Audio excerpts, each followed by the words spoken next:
नमस्कार, मैं हूं डॉक्टर मंजीत सिंह पटेल, राष्ट्रीय अध्यक्ष all India NPS employees federation. मैं ये जो 22 अप्रैल को ऑल इंडिया सर्विसेज के लिए एक एनपीएस का दोबारा गजट आया है, मैं उस पर चर्चा करूंगा आज।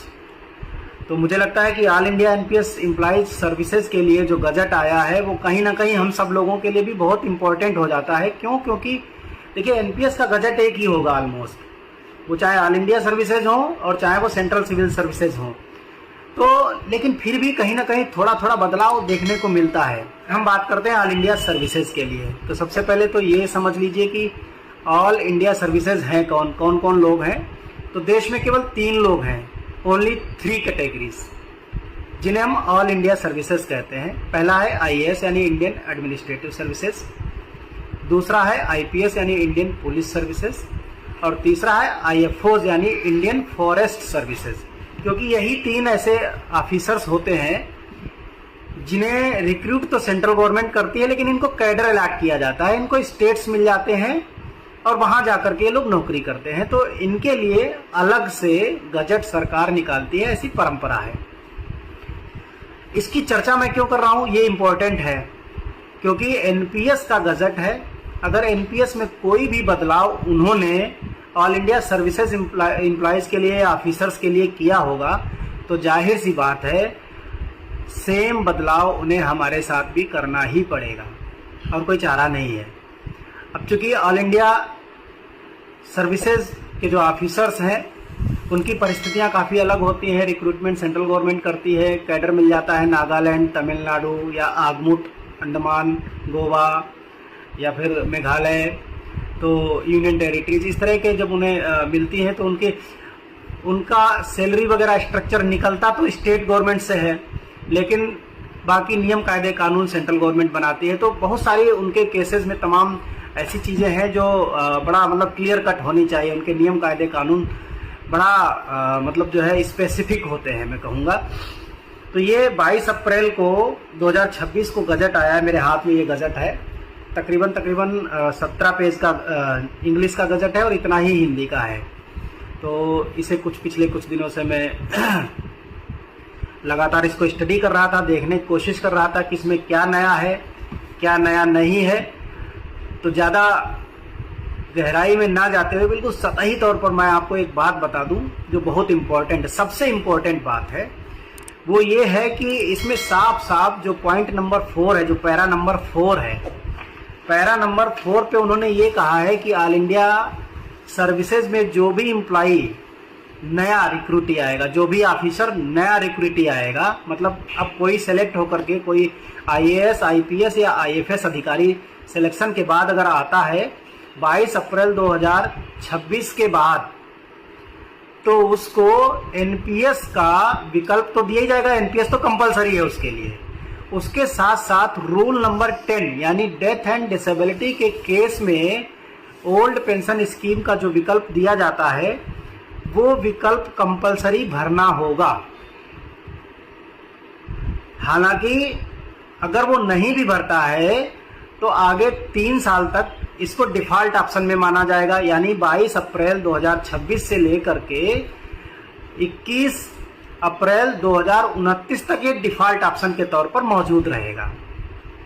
या फिर जिनकी सेवाएं 15 साल के अंदर अंदर हैं और उनके साथ में कोई हादसा हो जाता है, मिसहैपनिंग हो जाती है, डेथ या डिसेबिलिटी का कोई केस हो जाता है, तो उन लोगों को भी डिफॉल्ट ऑप्शन के तौर पर पुरानी पेंशन का लाभ मिलेगा अगर डेथ या डिसेबिलिटी होती है। तो ऑप्शन उन्होंने दिया है।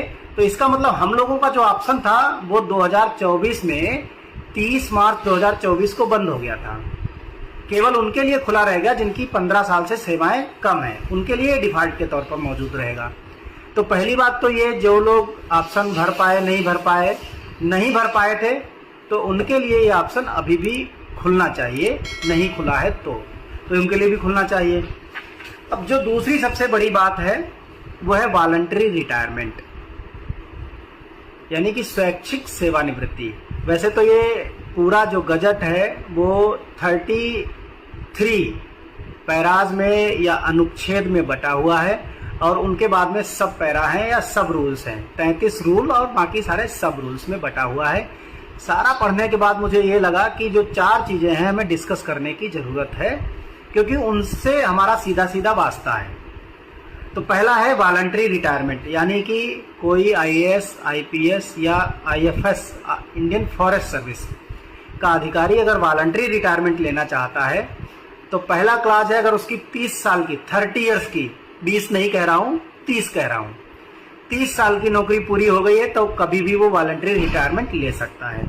या फिर वो 50 साल का हो गया है, तो इसके हिसाब से हम जरा समझने की कोशिश करते हैं कि कोई भी ऑल इंडिया सर्विसेज का अधिकारी मैक्सिमम किस उम्र तक नौकरी में आ सकता है, क्योंकि मैक्सिमम उनके आने की उम्र 32 और 33 साल रह जाती है। मेरे ख्याल से 27-28 साल जनरल के लिए है, फिर 5 साल के आसपास रिजर्व कैटेगरी जो शेड्यूल ट्राइब्स के लिए, और SC कैटेगरी से है तो मेरे ख्याल से 3 साल या 5 साल इस तरीके से रहेगा। तो मैक्सिमम 32 से 33 साल की उम्र में, अगर 33 साल की उम्र में कोई नौकरी में आता है तो 30 साल तो उसको होगा ही नहीं। तो इसका मतलब ये हुआ कि वो 30 साल से पहले ले सकता है अगर वो 50 साल की उम्र उसने पूरी कर ली है तो इसका मतलब ये हुआ कि अगर 33 साल में कोई आएगा तो भी उसे कम से कम 27 साल नौकरी में देने होंगे। ये तो हो गया पहला क्लास। दूसरा क्लास कहता है कि 20 साल की सेवा पूरी करने पर भी वो वॉलंटरी रिटायरमेंट ले सकता है। तो इसका मतलब ये हो गया कि 20 साल के बाद वो कभी भी वॉलंटरी रिटायरमेंट ले सकता है। लेकिन भाई फिर इसमें सेकेंड पैराग्राफ में उन्होंने 50 साल की उम्र का कोई क्लॉज नहीं दिया है, यानी अगर 50 साल की उम्र नहीं पूरी है तो भी फिर वो वॉलंटरी रिटायरमेंट ले सकता है। इसको क्लैरिफाई नहीं किया गया है कि 20 साल की नौकरी हो गई है, 50 साल की उम्र है या नहीं है, कोई क्लैरिफिकेशन नहीं है। तो या तो ये मेरी समझ में कमी है और या तो फिर ये गजट लिखने वालों के अंदर कमी है कि उन्हें ये क्लॉज देना चाहिए था, क्योंकि ये इनक्लियर हो गया। हालांकि उन्होंने लास्ट में लिखा है कि किसी भी स्पष्टीकरण के लिए किसी भी पैरा में अगर कोई इनक्लैरिटी है, अस्पष्टता है, तो उस केस में DOPT के जो दिशा निर्देश होंगे उन्हें ही माना जाएगा। तो दूसरा तो ये हो गया। लेकिन असम, मेघालय, मणिपुर, नागालैंड, त्रिपुरा और सिक्किम, इन 6 राज्यों के जो IAS, IPS और IFS अधिकारी होंगे जिनको असम, मेघालय, नागालैंड, सिक्किम, मणिपुर या त्रिपुरा कैडर मिला हुआ है, तो उनके केस में वो 15 साल नौकरी पूरी करने के बाद ही वॉलंटरी रिटायरमेंट ले सकते हैं। ये क्लॉज बहुत महत्वपूर्ण है।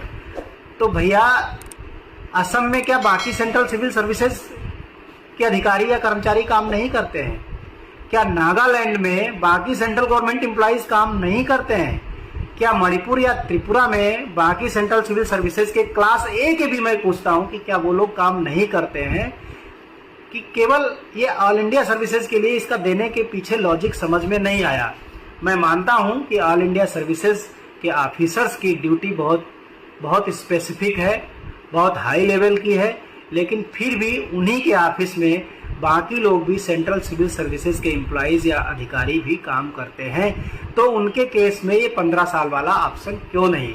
यही नहीं, अंडमान निकोबार में भी काम करते हैं, वेरी हार्ड स्टेशन में, गंगोत्री में भी काम करते हैं, यमुनोत्री में भी काम करते हैं। तो ये एक जो मुझे रूल जो मिला, इस पर थोड़ा सा मुझे ये मतलब मुझे पार्शियल सा